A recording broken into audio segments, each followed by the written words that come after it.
Kıymet gibi dinlemeli, kalpte umidi söndürmeli, sevdiği kanım mürmeli. Öğren yüreğimi dinlemeli, kıymet gibi dinlemeli, kalpte umidi söndürmeli, sevdiği kanım mürmeli.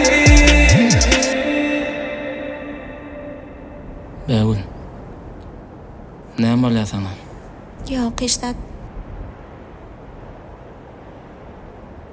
Sen menden bir daha da gidilen? Ecem sen gownan ok, ikimizin guruluşmamız isleyen ok. O neydi? Sen köpüň adamy diýe. Seriozny atnaşaýnya bolup bilmez diýe. İkimizin şunça wagtda guruluşamyz bar biderekmi? Ha? Han sen maňa ejem näme diýse, kakym näme diýse özüm alyp çykaryn nädiňe? Başla.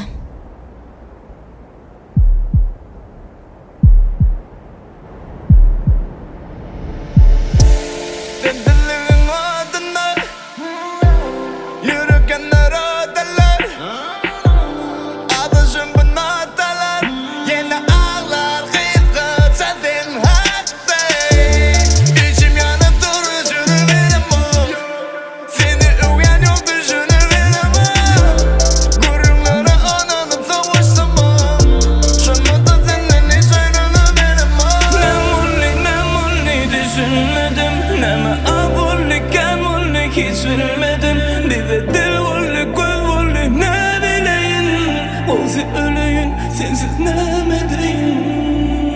Öğren yüreğimi dinlemeli, kıymet gibi dinlemeli, kalpte umidi söndürmeli, sevdiği kanım mürmeli. Öğren yüreğimi dinlemeli, kıymet gibi dinlemeli,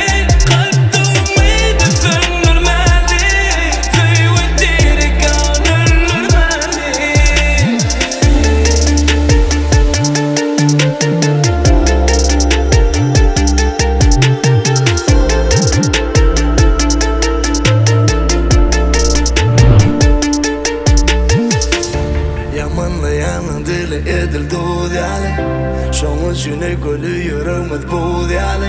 Yönü yaraşýas ayrılma mümkün, yalançyda yaradylan ýekeçe gydyaly. Gıybet geçler eşdilýärmi, işiňiz gepden ibaret mydyr? Biziň aşkymyz köne kulbemiş, sizinki mermer imaret mydyr? Keramatlydyr saňa bolan sevgim, hak bilýänler hakyky duýgum. Sen bir çekdirmäými gaýgy, jebirje baýyp ýetem gaýgy. Seni mervet, meni mervet, bilseň illen dilinle şeýle bir erbet. Üzermede el vermen, gorarın dilden hiç kime vermen. Hey, gepiniz bir köpük bilen ütküdülmeyen delimin. Şuna sevgülse ertirim nesip edenden erimin.